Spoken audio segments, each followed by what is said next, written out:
Assalamualaikum warahmatullahi wabarakatuh. Perkenalkan, nama saya Muhammad Nabil, mahasiswa Sistem Informasi dengan NIM 2209116046. Pada kali ini saya akan mempresentasikan IGN From Best to Worst Dataset Analysis. Pertama ada Business Understanding. Business objektifnya adalah untuk memahami faktor-faktor apa yang mempengaruhi rating dari sebuah video game. Selain itu kita dapat membuat prediksi skor berdasarkan fitur-fitur tertentu dari video game tersebut. Assess Situation. Situasi bisnis yang mendasari analisis ini adalah keinginan industri untuk memahami faktor-faktor kunci yang dapat mempengaruhi kesuksesan suatu game. Data Mining Goals. Tujuannya untuk memahami hubungan antara variabel-variabel seperti platform, genre, tahun rilis, dan lainnya dengan skor suatu game. Selain itu dapat mengembangkan model prediktif yang dapat memperkirakan skor game berdasarkan fitur-fitur tersebut. Lalu ada Project Plan. Rencana proyek ini untuk menganalisis dataset dimulai dengan pemahaman mendalam tentang karakteristik dataset seperti distribusi skor, platform yang dominan, genre yang populer, dan lainnya. Selanjutnya eksplorasi data yang dilakukan untuk mengidentifikasi pola-pola menarik dan korelasi antara variabel. Data Understanding. Dataset ini memiliki 18.577 entry dan 8 kolom. Berikut adalah penjelasan singkat tentang setiap kolom tersebut. Pertama ada title, itu judul video gamenya. Score, itu adalah skor yang diberikan pada video game. Score phrase adalah frase yang merangkum skor seperti masterpiece.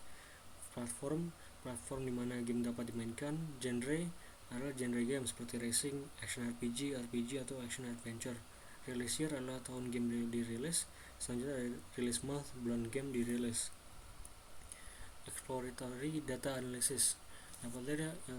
Visualisasi pertama adalah heatmap, yaitu menampilkan korelasi antara dua kolom. Ini visualisasinya. Selanjutnya ada distribusi release year. Ini mempresentasikan jumlah game yang rilis pada tiap tahunnya. Selanjutnya ada distribusi skor. Ini memvisualisasikan frekuensi dari semua skor yang diberikan oleh IGN. Lalu ada rata-rata skor per game, menampilkan rata-rata skor per genre game tersebut. Selanjutnya ada data preparation. Tahap data preparation adalah salah satu langkah kunci dalam proses analisis data yang melibatkan serangkaian tugas untuk memastikan bahwa data dapat digunakan dalam analisis dalam berkualitas tinggi, relevan, dan siap untuk diproses. Tahap ini meliputi 4 subtahap utama: data cleaning, data construction, reduction, dan data transformation. Berikut penjelasan singkat tentang masing-masing subtahap. Yang pertama ada data cleaning atau pembersihan data. Tujuan dari tahap ini adalah untuk mengidentifikasi dan memperbaiki kesalahan, inkonsistensi, atau ketidaksesuaian dalam data. Data construction atau konstruksi data. Tahap ini melibatkan pembuatan atribut atau variabel baru dari data yang sudah ada dengan tujuan untuk meningkatkan pemahaman atau relevansi analisis. Selanjutnya ada data reduction. Tujuan dari tahap ini adalah untuk mengurangi kompleksitas data dengan mempertahankan informasi yang penting. Tahap ini dilakukan dan meliputi sampling data untuk mengurangi jumlah observasi, seleksi atribut untuk mengurangi jumlah variabel, dan kurang informatif atau redundant. Data transformation atau transformasi data. Tahap ini melibatkan perubahan struktur atau distribusi data untuk memenuhi asumsi analisis statistik tertentu untuk meningkatkan kinerja model. Selanjutnya adalah modeling. Tahap modeling dalam proses pengembangan model machine learning dimulai dengan pre-processing, di mana data dipersiapkan untuk analisis lebih lanjut.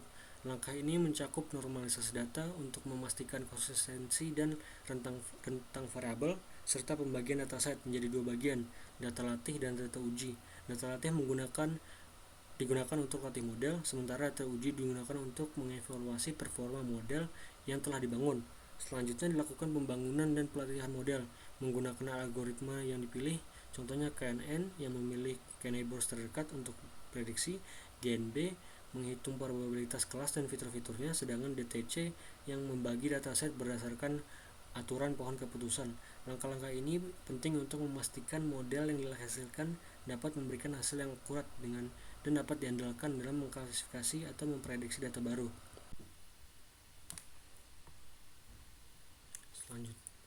Setelah modeling dilakukan, selanjutnya melakukan evaluasi dengan metode pertama adalah confusion matrix.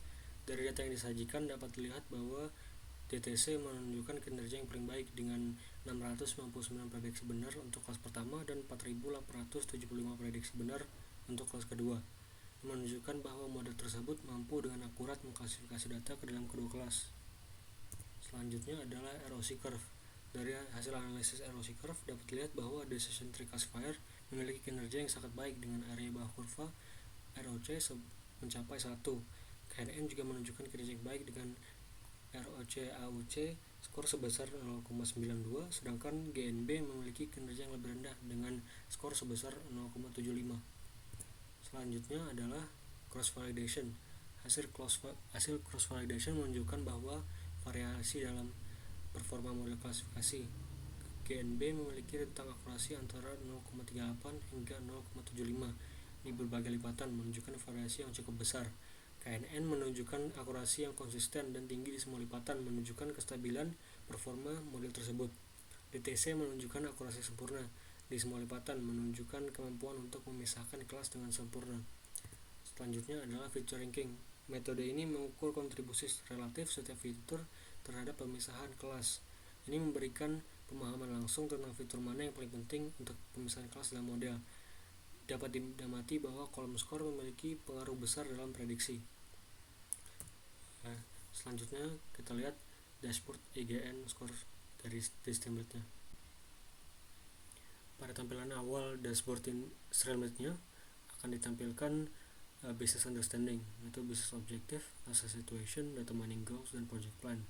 Pada sidebar akan ada select box yang pertama ada information. Pada tampilan ini pengguna dapat search title sebuah game dan akan ditampilkan informasi tentang game tersebut dari database, dari datasetnya.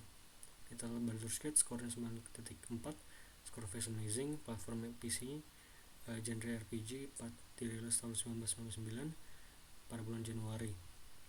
Lalu ada distribution. Data tampilan ini akan menampilkan distribusi dari kolom-kolom yang ada di dataset.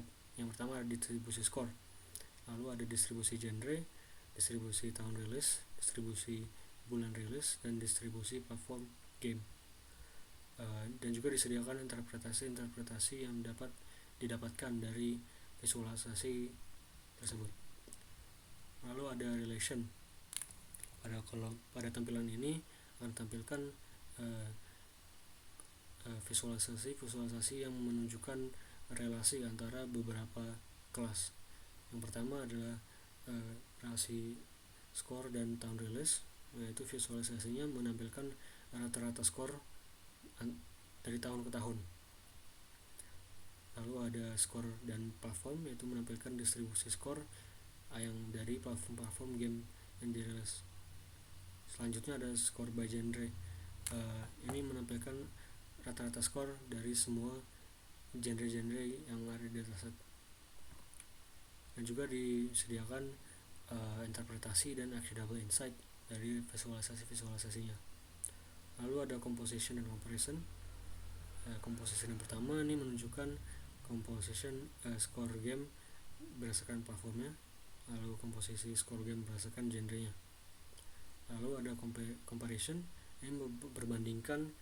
Yang pertama ini memperbandingkan skor game dari tahun ke tahun antara PlayStation, Xbox, dan PC. Lalu ada perbandingan antara 5 genre game yang paling tinggi, memperbandingkan skornya dari tahun ke tahun juga, yaitu ada genre action, sports, shooter, racing, dan adventure. Selanjutnya adalah tampilan prediksi. Tampilan ini model akan melakukan prediksi sebuah game yang berdasarkan fitur-fitur yang telah diinput oleh pengguna. Pertama, kita masukkan platformnya,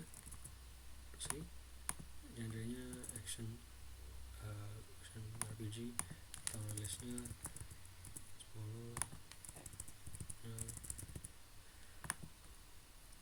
10. Prediksikan sebuah game yang rilis di PC dengan genre action RPG tahun 2010 di bulan November akan mendapatkan skor yang positif dari IGN. Sekian presentasi dari saya, kurang lebihnya mohon maaf. Wassalamualaikum warahmatullahi wabarakatuh.